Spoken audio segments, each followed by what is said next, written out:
Hey, good evening. It's 6:57 over here on the East Coast, and I'm just gonna say a prayer for my tummy. Please say a prayer for my tummy, because I got here and I had a little bit of the rumblies. I immediately called home. I said, Lauren, how's Aurora doing? Because we ate the same steak.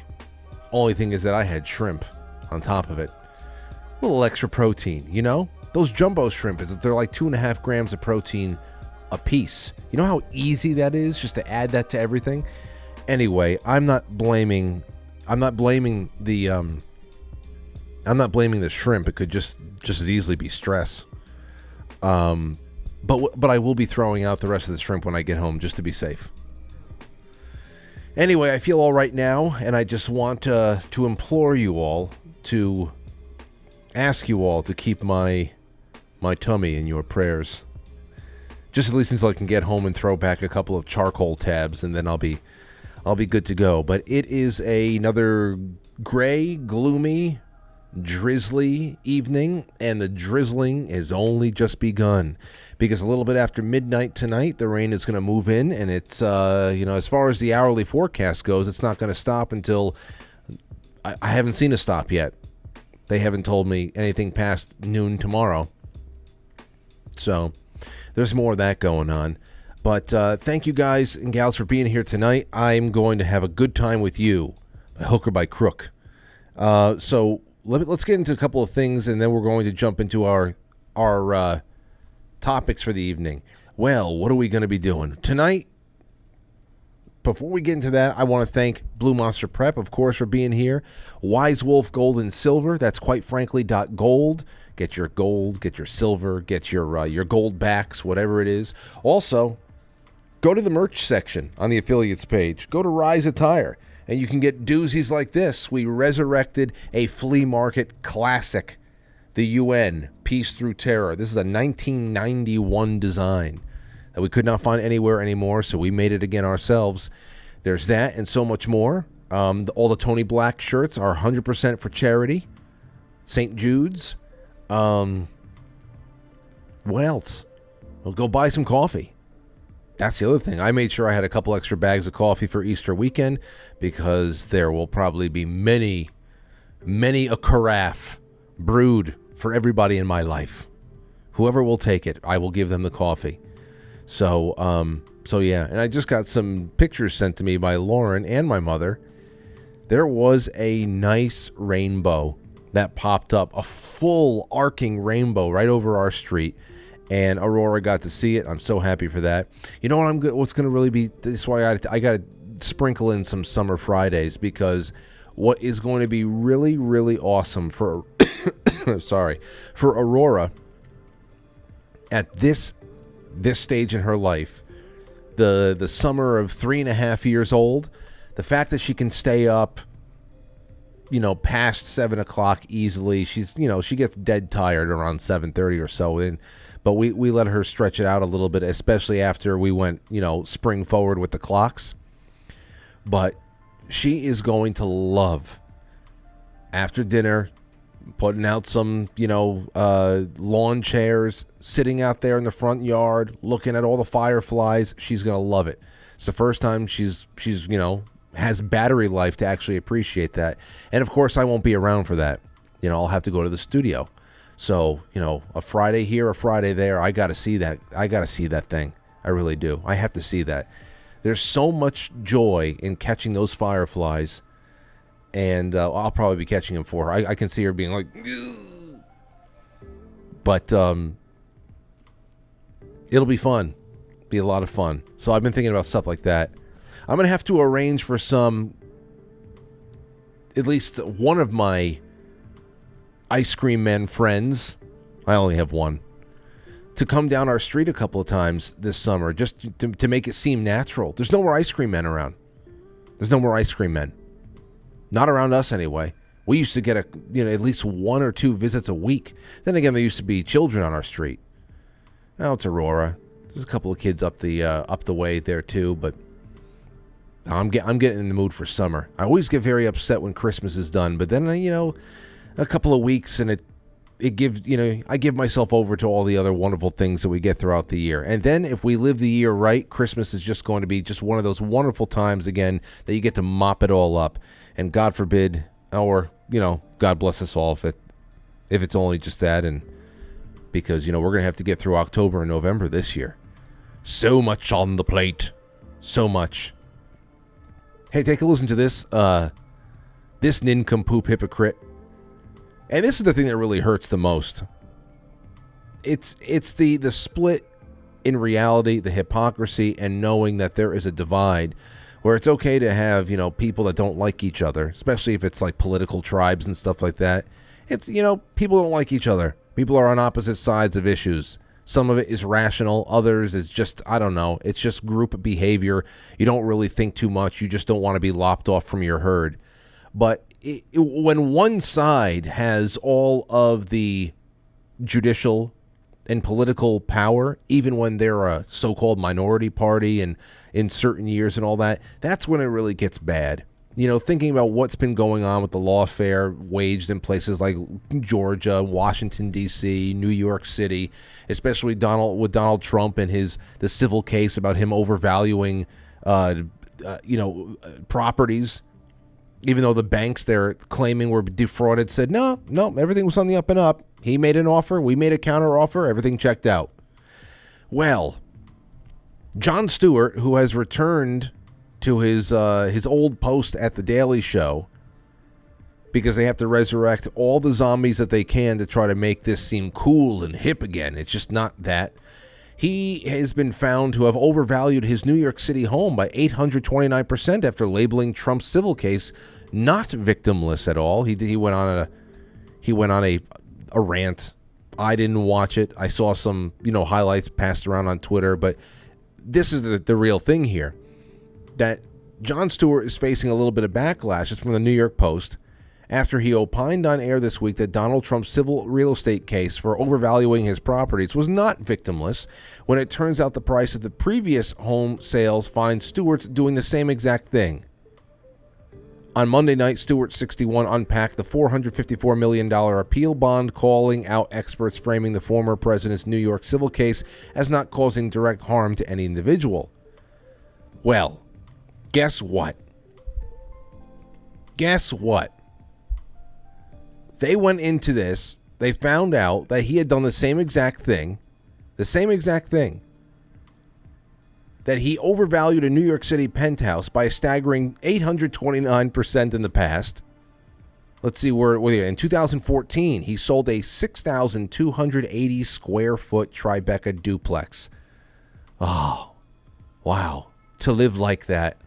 To financier Parag Pandey for $17.5 million. The property's asking price at the time is not available in listing records, but according to 2013 to 2014 assessor records obtained by the Post, the property had the estimated market value of only $1.882 million. The actual assessor valuation was even lower at $847,174. It was a steal. But of course, because Jon Stewart spent a couple of years taking a shit in there, he believed the value to be much higher. So, he appraised it a different way. This was my apartment. Jon Stewart lived here. Yeah, it might be a shade under $1 million, but I think that my shitting in the toilet for a couple of years made it close to $18 million. Oh, well, like I said, it pays to be on the side with all the power, right? Until, of course, you have to pay the piper. And there's always a bigger piper. Now there's this, as far as who's paying the piper for just everyday crime in New York City.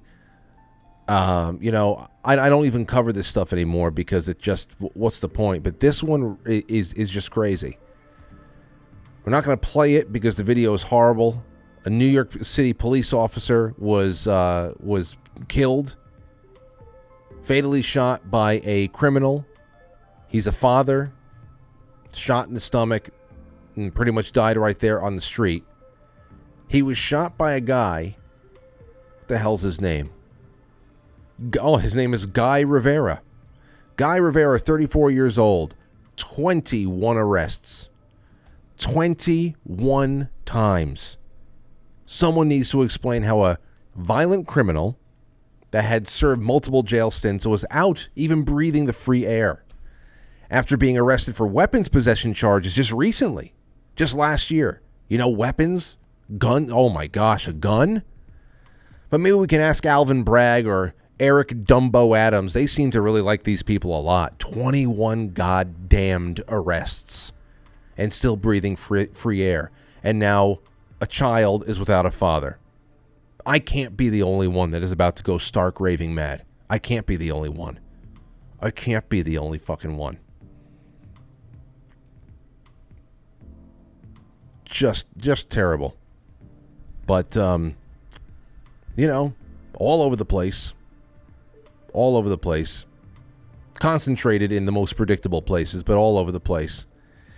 And here's another one for you in the opening. We could get a little bit back into what's going on in the East. U.S. This is more from Maria Zakharova. We read from her on Monday night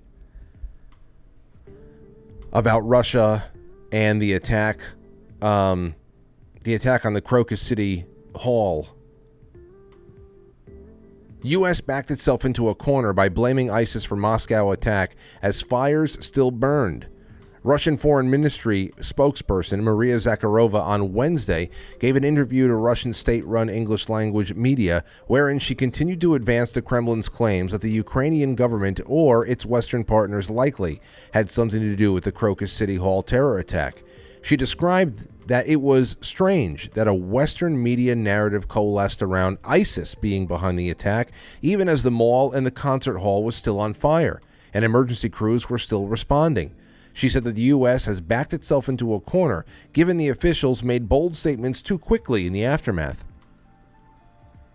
The very fact that within the first 24 hours after the attack, even before the fire was put out, the Americans started screaming that it wasn't Ukraine, I think is a piece of incriminating evidence. I can't classify it otherwise. It is evidence in and of itself, Zakharova told Sputnik. Here's another quote. The second fact to note concerns the clamor by the U.S. that this assuredly was the work of ISIS, Zakharova emphasized. Of course, the speed with which they were able to come to such a forthright conclusion is astonishing. It took them only a few hours to get to a microphone, turn on the lights, summon the press, and draw a conclusion about who is to blame for this horribly bloody terrorist attack. Of course, Western media simps would say, well, the United States was giving vague warnings about possible terror attacks all over the place. There was no details. I saw that immediately. That there was vague warnings about possible terror that was given to Russia in like a week leading up to this, but nothing that was definitive. She understood that all of this demonstrates that the U.S. officials boxed themselves into a corner because it allowed independent analysts to remind everyone what ISIS really is. And by that, she means a recent history of the U.S. Gulf alliance in Syria having fueled the rise of ISIS, which is very, very true. Thinking the same thing over here. I was like, oh, okay.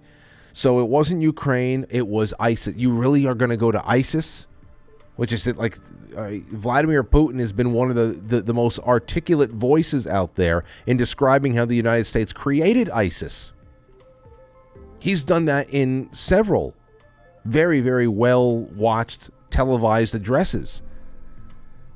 So, I mean, to say, okay, it wasn't Ukraine. It was the other organization that we put all of our backing behind. My gosh. You were behind all of those ISIS-type structures. You, the United States, Great Britain, yourselves brought them into being, she concluded. Yep. And now the death toll over there at the concert hall has reached 140. 140. So, yeah, boxing ourselves into a corner. The real question is who's paying attention and who makes the next move. And then how does everybody report on the next move? All right, that's it. 7:12 p.m. When we come back into this one, we're going into a little bit more on the Baltimore Bridge. We're going a little bit more into, then there's something else I got to get around to. But then there's strange animal behavior. I want to ask everybody in the audience if you have noticed, especially if you are very, very well in tune with a lot of animals, just the fauna and the activity around you, if something is strange with their behavior, if they're doing things that they not usually do, whatever is native to your area. It could be birds, it could be whatever the hell else. We're going to do that in a little bit. And then rare disorder that causes a man to see people's faces as demonic.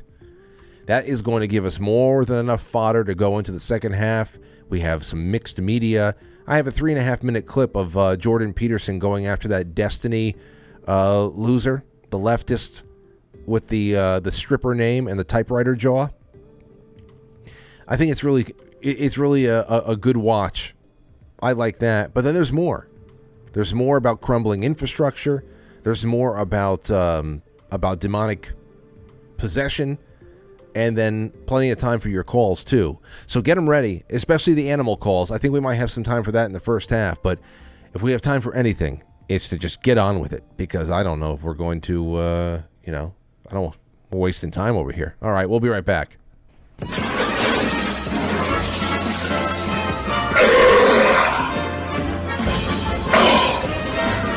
Jesus.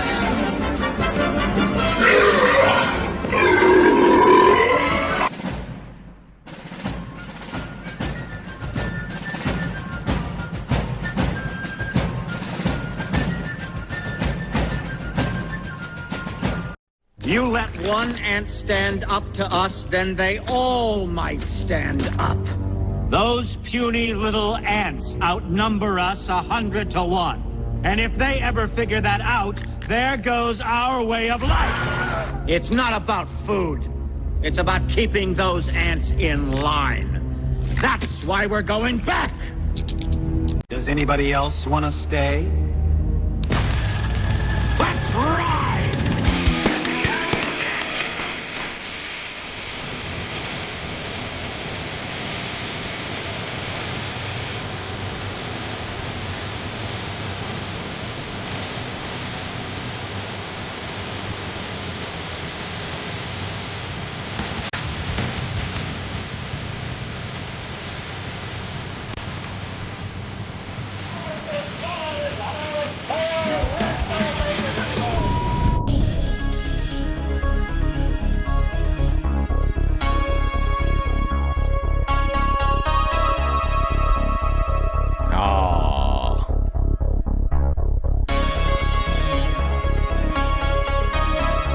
Okay.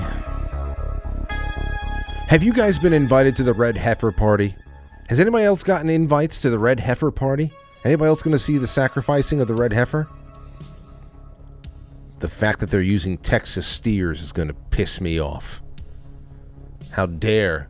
What the hell's wrong with Texas? You know that they're going to sacrifice these damn things. It's going to be some weird shit.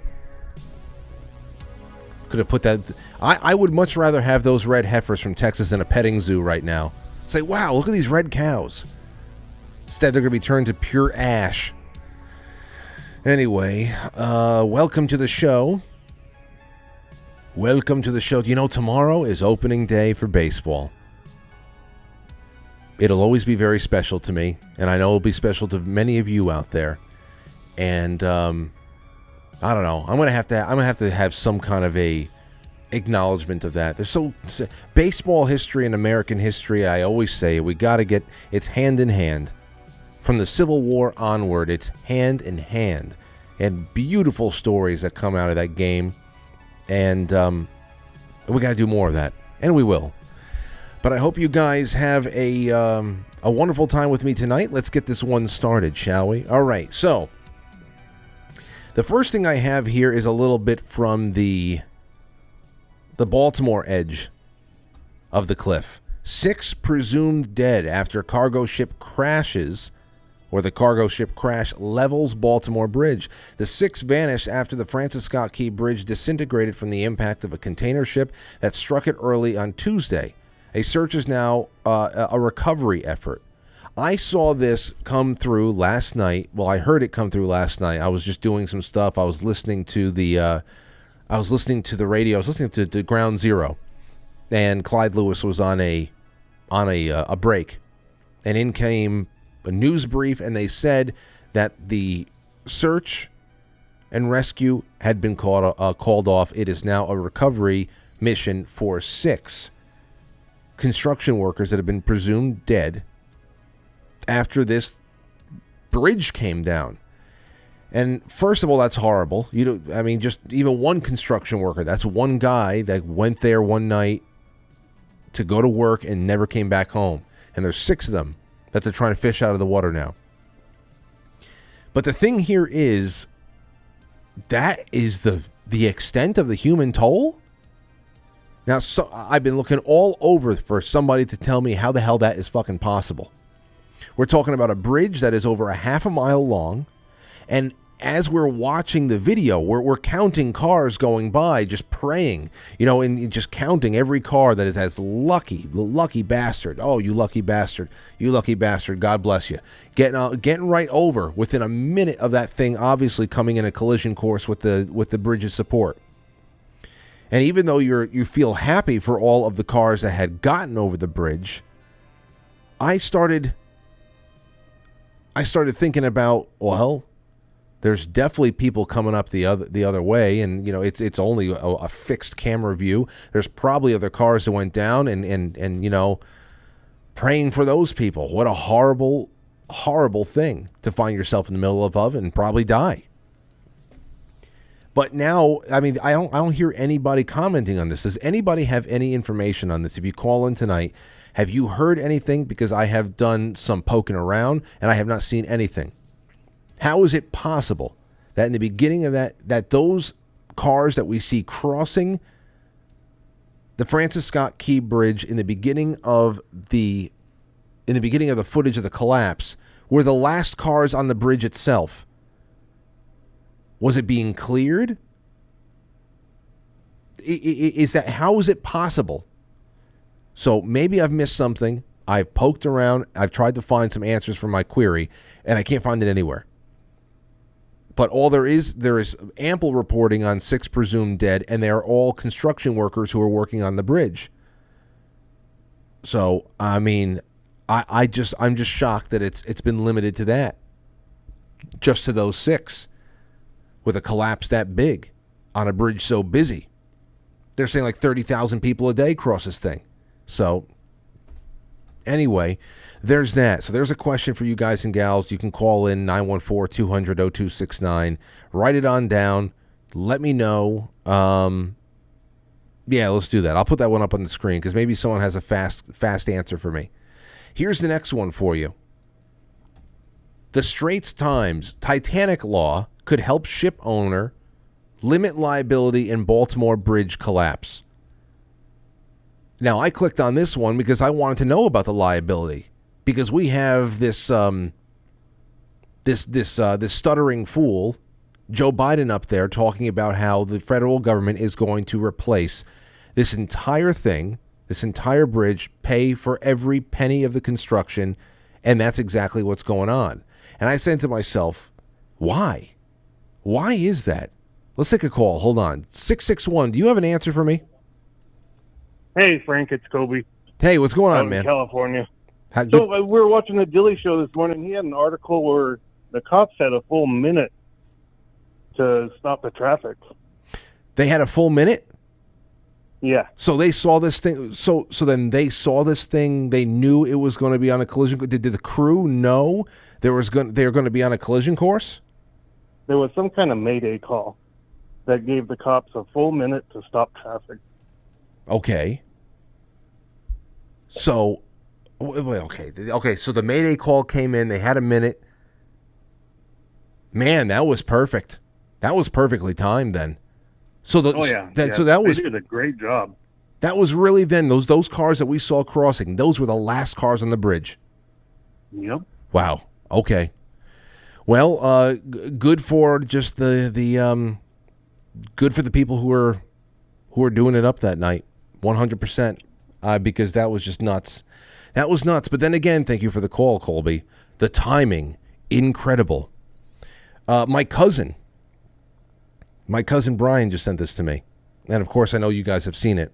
People who have brought up the Angela Chow, sister-in-law of Senator Mitch McConnell, who drowned in her vehicle 6 days ago, was the CEO of the shipping company that owned the massive cargo ship that hit the Key Bridge and caused its collapse just 24 hours ago. What does it all mean? You know, this is what I'm talking about. You think about Tom Cruise in the coffee shop and eyes wide shut, thumbing through the newspaper that night and seeing the blurb of the death of a young beauty queen. And to anybody else, they're passing that by and they're saying, oh, how tragic. Little do they know that it is just the tip of a gigantic story. And you look at these little pieces over here and you say, how's it all fit together? I don't know. We can collect a couple more pieces, but I'm sure that there's 98,000 pieces that are missing. So I don't know. Let's see here. All right, let's go. Let's keep going a little bit more. We had another call that I just missed. Maybe they had a little bit more. But if that's really the timing of it all, I'm happy. I'm at least happy for the people that got across and didn't go down into the water. Now, listen to this. The Titanic law could help ship owner limit liability at Baltimore Bridge. The owner of the Singapore flag ship that rammed into a Baltimore bridge could face hundreds of millions of dollars in damage claims after the accident sent vehicles plunging into the water and threw the eastern U.S. transportation network into chaos. But legal experts say that there is a path for reducing liability under an obscure 19th century law once invoked by the owner of the Titanic to limit the payout for the 1912 sinking. At the center of the legal fallout, they spell center C-E-N-T-R-E. They're very fancy. Of the legal fallout will be Singapore-based Grace Ocean, owner of the container ship Dali, that crashed into the Francis Scott Key Bridge on March 26th at the start of a voyage chartered by the shipping giant Maersk. The company could face a bevy of lawsuits from multiple directions, including from the bridge's owner and the families of 6 workers who were presumed dead after a search in the Patapsco River. Damages claim are likely to fall on the ship owner and not the agency that operates the bridge, since stationary objects are not typically at fault if a moving vessel hits them, said Professor Michael Sturley. So then what is Joe Biden talking about? And why would there be any involvement with the federal government here? I mean, you could say is it because it's I-695? Is it part of the interstate system? That's ridiculous. Oh. But this is what I don't understand. You know, you can say some things about the integrity of the bridge itself. Someone yesterday wrote into the show, said you're talking about a 1977 built erector set bridge. Perhaps it is. Perhaps it is.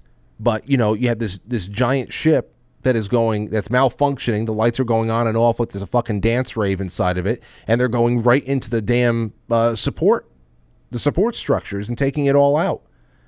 How on earth is that in any way, shape, or form the federal government's opportunity? Maybe there's some kind of a payout for the workers. I don't know who they're with.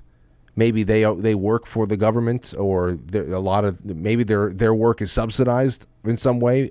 I don't know, but he seems to think that Joe Biden, that the federal government is going to dish out all the dollars needed to rebuild this thing. Let's take another call. 415, you're on the air. Who's this? Hi, this is Timmy. The second time we've talked. Hello. On the planet here. Good to have you on. I don't know if you've ever seen the other Vantage Point videos kind of sped up a little bit. Yeah. With that boat crashing in there. You seen, like, Salted Cracker had one up there. That's what makes me kind of wonder, because we're always seeing things from a different vantage point, and that showed a lot, kind of sped up a little. You're talking about the video that was like sped up 8 times? I'm sure it was, because they showed how it blinked off and then turned back on. It blinked off, and you've seen the smokestack just billowing out the top, and then it looks like it rams right into it. Yeah. There's a crazy arcing turn to the whole thing, and of course, I've seen people who work there in the harbor and other people who just work in that industry say that there was an anchor was dropped to try to slow things down, and then based on propulsion here, propulsion there, it just created an arcing semicircle kind of a motion that just threw it right into the base of it all. So, hey, whether it looks crazy because it's not a glancing blow, it is a direct hit. But other than that, I was just... It shouldn't be a direct hit, though, should it? We're that far in the future that should be protected from dumb stuff like that. We're not that dumb, are we? What should be protected? The bridge? Like every barrier. I've been through smaller channels that were more protected than that thing, and even landing a boat on a fishing dock isn't as easy as, turning on a dime. I know that. But this looked like it was, even if it was dragged with an anchor, which side... I'd have to see which side of the anchor it was dropped, because you know how, like, when you make a circle with a compass and a string, you can only go a certain way from that, circumference, as they call it, the radius. Uh-huh. So it seems to me like even if they did drop an anchor and the lights are going off, it would float right past it, but it got going and turned. And to me, it's everything's been shady lately. Okay. Well, hey, I appreciate the call, and I appreciate you adding it in. It's good to have you on again, Tim. Thank you so much, quite frankly. Thank you. Be well. Here's one from NJSF in the Gilded Chat. He says, I found another reason why the Chow theory does not hold. The Dolly is a container ship. Foremost group explicitly call themselves dry bulk experts, nothing about containers. And then AT, who works in that business in the chat also, says dry bulk ships are totally different. And then NJSF concludes, yes, exactly why the theory is not valid. Just people trying hard to connect some dots. Oh, yeah, I know. That's why I'm always in... I like collecting everybody's theories, and many of them are incongruent. They don't jive with each other, but they add some variety, and then we see what the callers think afterwards. Here is something odd, though. This was sent to me. Where is it? I got this email. Where is it? Hi, Frank. This is from Fiddy. Hi, Frank. In regards to your comment about Mothman and Silver Bridge, there is an odd connection to the Baltimore tragedy. I live about 2 miles from the fallen F. Scott Fitzgerald. No, I'm sorry. It is F. Scott Fitzgerald's distant cousin. Francis Scott Key. You guys know that. We talked about it on this show. Distant cousin. The Francis Scott Key Bridge, a few days prior to the collapse, local news stations, they sought the help from the community to find out who was making fake distress calls to the Coast Guard. There have been at least 16 such calls in 1 month. Pretty creepy. And he sent me over a video that the U.S. Coast Guard Mid-Atlantic put out to tell people to please, help. Don't do this. Don't take away critical response time. It didn't seem like that it affected anything in Baltimore. Because, if a Mayday went out and they were able to clear the entire bridge of everybody, save for a half a dozen crew workers, which is bad enough, then, I guess the Coast Guard wasn't really that big of a thing here. But still, it's strange considering how circumstances have, changed a bit in that entire area. Listen to this. Hold on. Here you go. Hello, I'm Commander Roberto Concepcion, Chief of Response for U.S. Coast Guard, Sector Maryland National Capital Region, and today I'm asking you for your help. Since February 17th, our watchstanders and those of our partner agencies have been receiving false distress calls from an individual in the Baltimore area. The following is a recording of one of these hoax calls. Help, is there anybody out there? Help. Anybody out there, help. Hoax calls such as these are no joking matter and have a direct impact on our search and rescue readiness. Our crews and watchstanders may become distracted by these hoax calls, diverting them from possible real emergencies elsewhere. People's lives are at risk. This is why hoax calls can lead to criminal and civil penalties if found guilty and can be punishable by up to 10 years in prison and up to $250,000 in fines, plus the cost of the search. Yeah, unless you're from New York, unless you live in Queens or something, If you hoax call, then they're going to give you front row seats at Mets opening day at Citi Field, and hopefully, in hopes that you show up for a September court date. And if you don't show up there, then maybe they'll give you playoff tickets. But that's odd. Help. Like I said, it's only just because it's dealing with the Baltimore area. And it adds that kind of creepy vibe to it all. Okay. Let's take another call. 321, you're on the air. Go ahead. Hi, Frank. Regarding the bridge, the name of the bridge, that's the man who wrote the national anthem, right? Yes. Oh, okay. The Star Spangled Banner. It became the national anthem, yeah. Yeah, okay. So, also, I just heard this on a news brief this morning, Badlands Media or something, and they found two of the six, apparently. And I don't know if that's true. You almost got to wait 72 hours anymore after these things. But, and who's to say that bridge wasn't rigged to just fall to begin with before the ship even hit it? It went down so quick. I don't know. Well, I mean, if you look at it, and it does look, it's not a very impressive looking bridge. Obviously, it was serviceable for the last however many, almost 50 years now. But when you look at exactly what was hit, I don't think it would take that much help to bring the entire damn thing down if that center post was taken out, because it's just what is there to that person last night that wrote in and called it an erector set bridge. It's a perfect descriptor of the damn thing. So I don't see any reason why it wouldn't fall down like a stack of cards. But that's I guess that's another that opens up doorways to just talking about what kind of a condition much of these critical infrastructure are around the country and why they are that way. So, yeah. Oh, yeah. And it's going to be another money laundering scheme and all part of this sick revolution that's going on. I'm with you. I don't know. I'll call up, I guess. Yeah, I'm with you. Well, something like this happens, and thank you for the call. It really is just a matter of who's going to ask for money for what, even though there's trillions being wasted.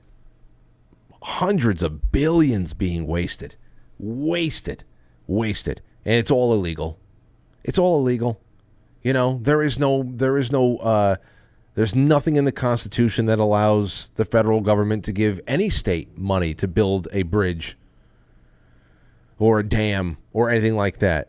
That's up to the state. It's up to the state, or it's up to a coalition of states that want to get together on a joint project because they know that something like that would actually be a boon for the entire region. Like if a couple of states know that a bridge at a certain juncture would be huge for enhancing economic ties with several neighboring states and counties and all that stuff, then that is you just work that out. You're sovereign.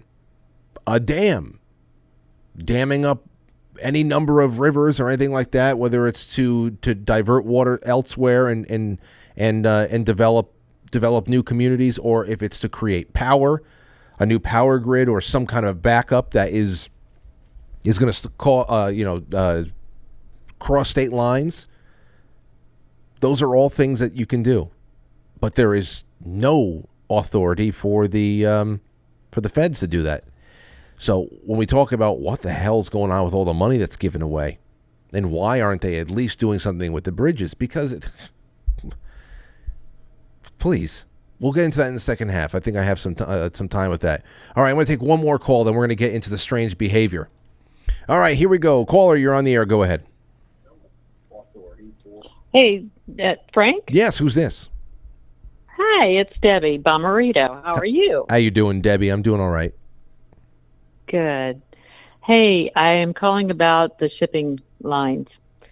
My husband and I have been watching this guy since we were locked up in COVID, but it's called What's Happening with Shipping. What's Happening with Shipping, and it's on YouTube. And he's a maritime expert, and he is...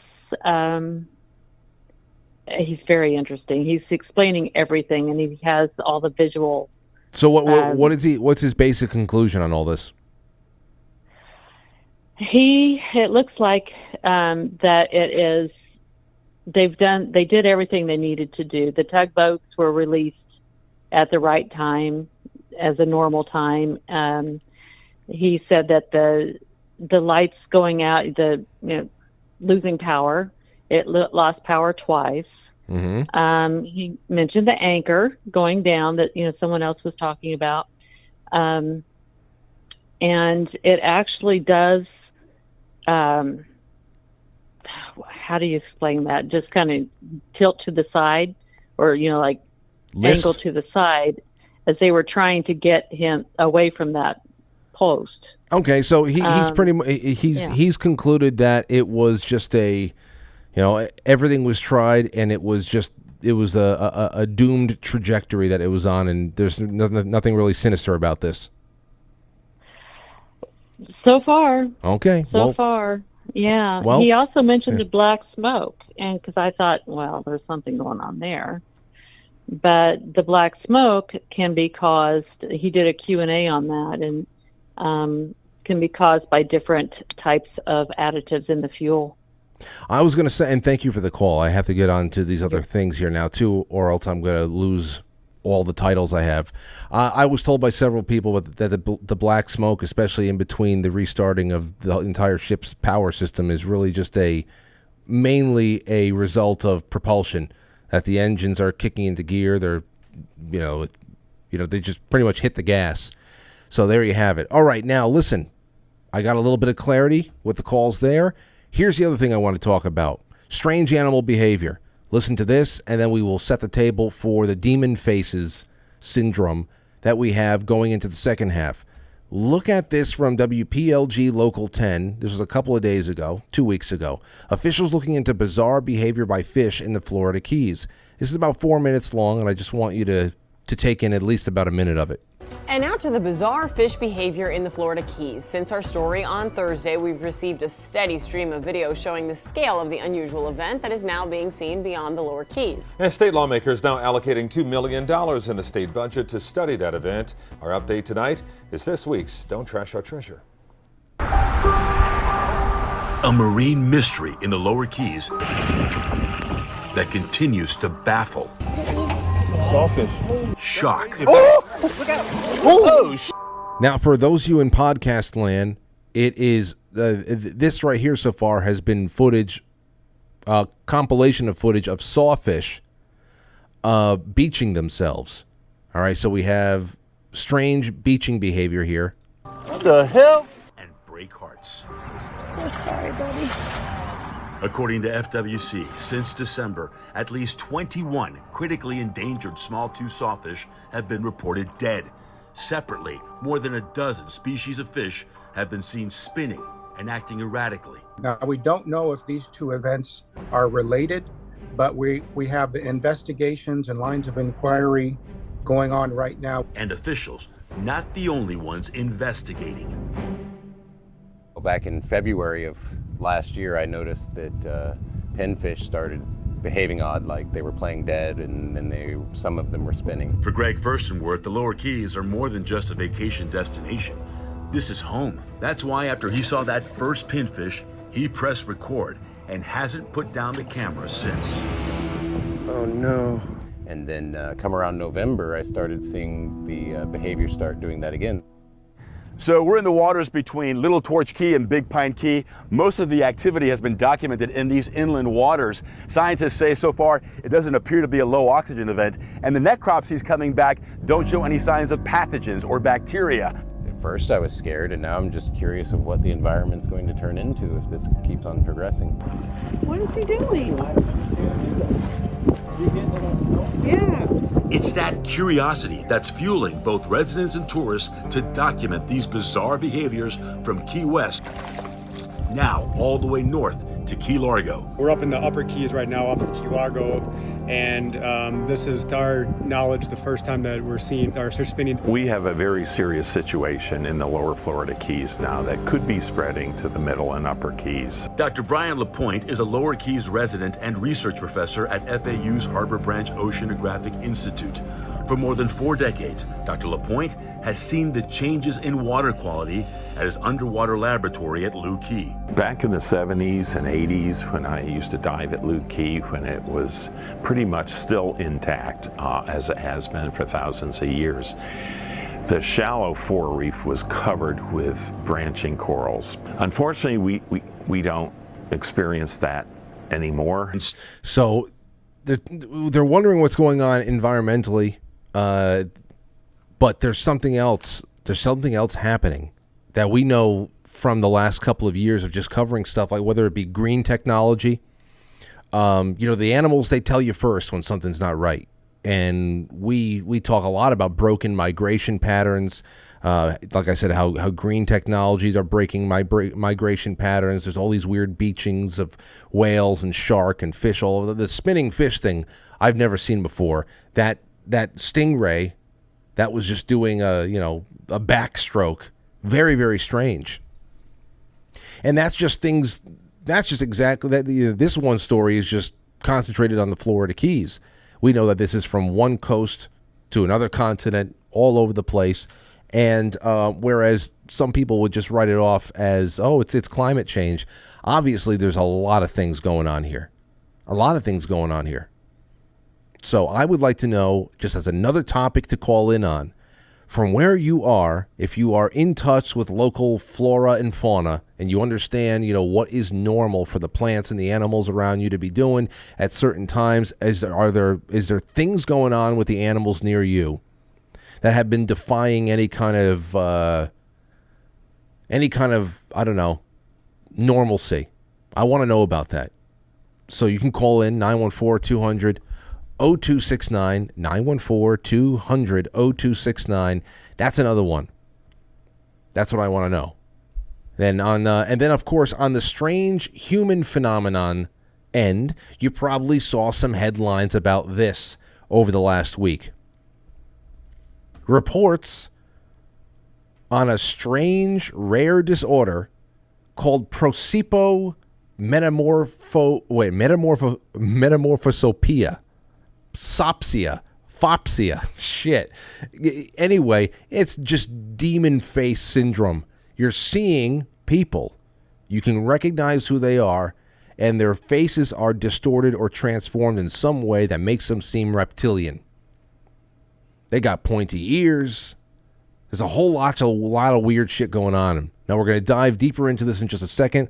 Let's take a call. 541, you're on the air. Do you have something about the animals? Yes, the salmon here in the Pacific Northwest. Many, many years. It's called the spinning disease. Nothing new. During the marine science lectures, they never really knew what it was, but it's been going on for years off the coast of Oregon with salmon. Oh, okay. And it's still going on today. You're just saying that you can apply that to what's going on in the Keys, and it's not an issue, or it's something that has a very specific fix that they need to look into.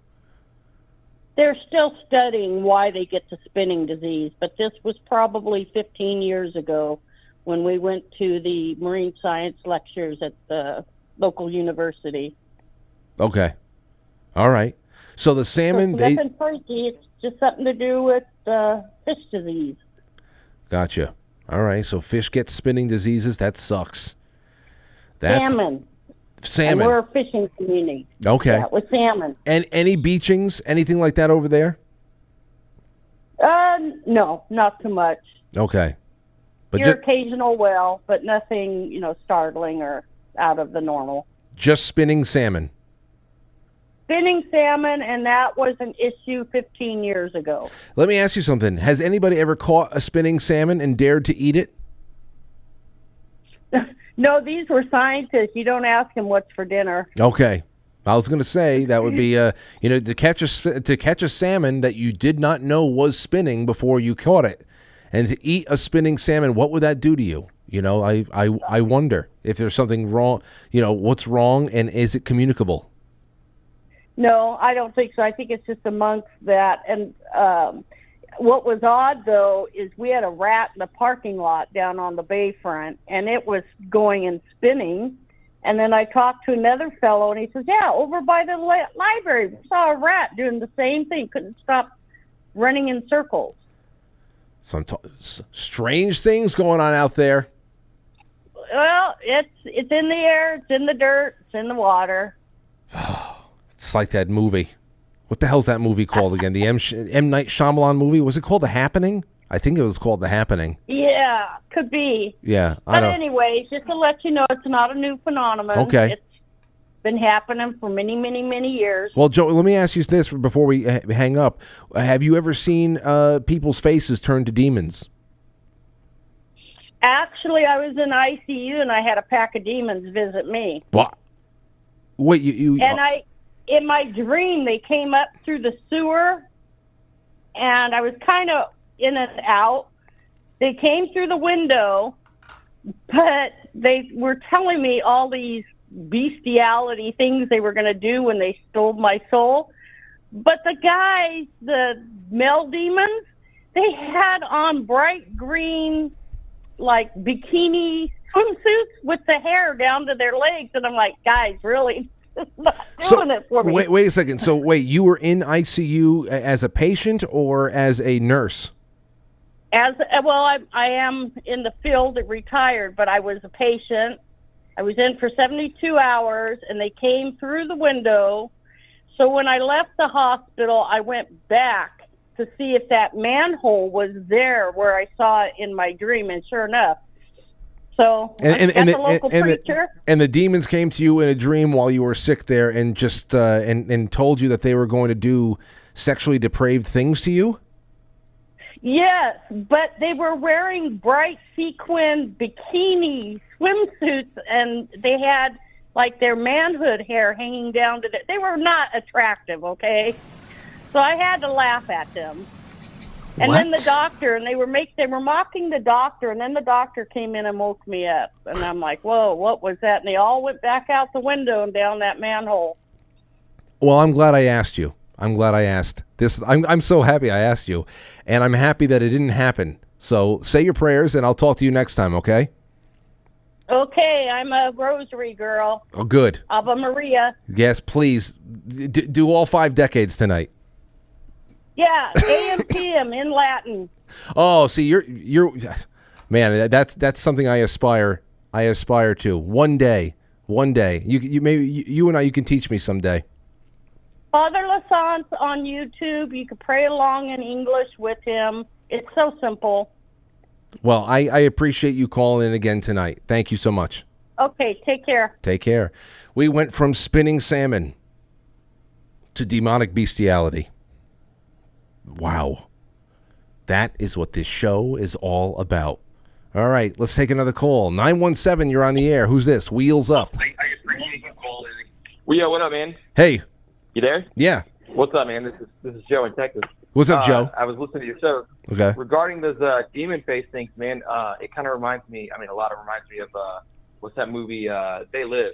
Oh, yeah. Clive Barker, right? There's all kinds of stuff floating around on the web where, before allegedly the deepfake technology was really out, that shows that kind of Well, stuff. hold on. Stay with me for a second. Here's a little bit of the official report.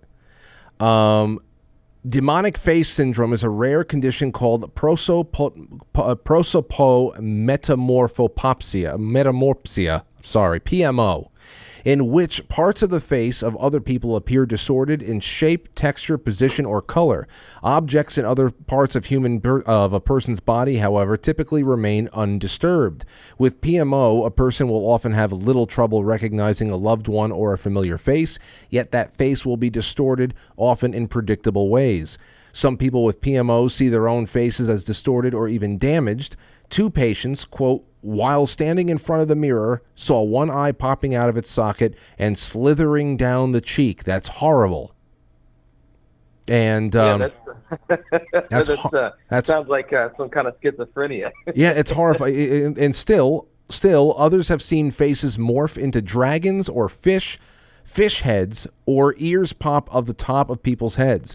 Some patients report seeing shortened arms attached to faces. Shortened arms attached to faces. People's eyes leaving the skull and rotating in front of it, or third eyes in the middle of people's foreheads. Now, the only thing about this is you brought up They Live, and with They Live, there is we're talking about putting on a pair of glasses, and you're seeing people who are. It's filtering through all the lies. With this, it seems like everybody you look at, including yourself, is a demon. So the fact that it is not exclusive to some people makes me feel like, okay, well, maybe this is just a mental issue or a curse or something like that. Like if only certain people they're seeing as demons, that would be more interesting to me. Yeah. I don't know. That's crazy. I mean, hey, it could be a little bit of both, right? You never know. You think it could be some kind of a lifting of the veil?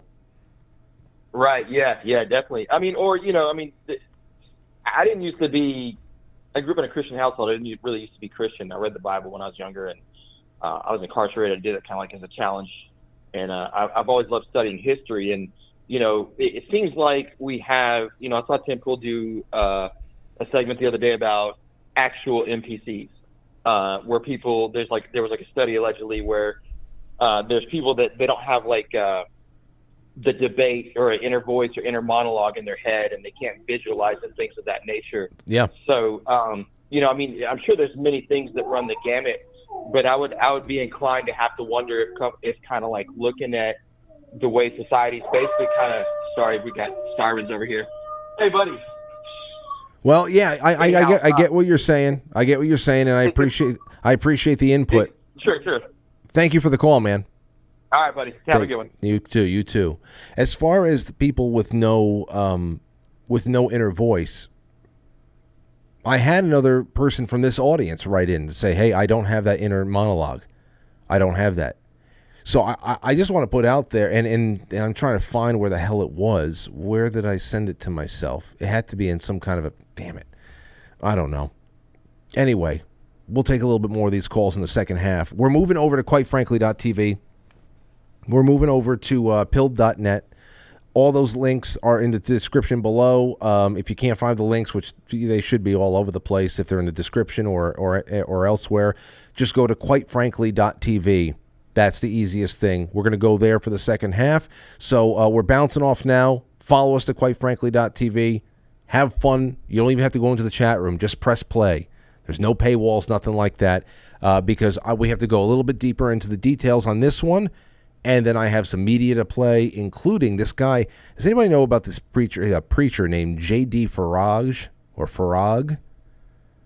Apparently, he had a woman manifest a demon while he was preaching the other day. I sent it to Bill Bean, Reverend Bill Bean, to see what he thought about it. And I'll tell you all about that in the second half. I want your calls. Follow me over. It's 2 clicks. It's 2 clicks. We're trying to elevate the status of mankind. We're trying to fight the New World Order. Don't tell me you can't give me 2 clicks. That's all it is. We'll be right back. Don't go anywhere. Except there, of course. The rest of the show is available exclusively at pilled.net. Follow the link in the description of the episode. Get signed up. It's that easy. Or head on over to quitefrankly.tv. Just press play. No paywalls, no censorship, no strings attached. So head on over. quitefrankly.tv, powered by Foxhole, and pilled.net.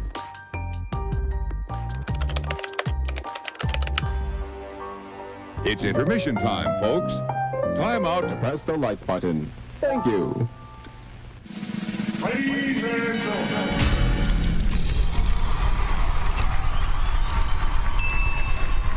Welcome. We'll be right back.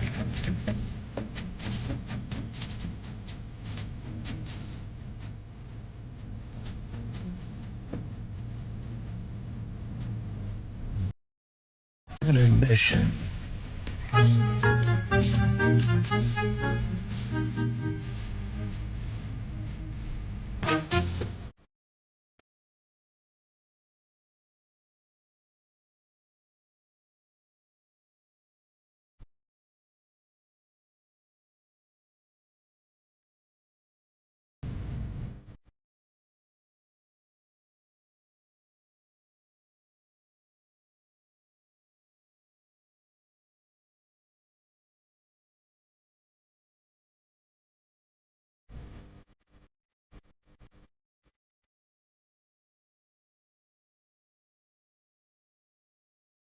We're now entering, quite frankly. Quite frankly. Quite frankly. Quite frankly. Quite frankly. Quite frankly.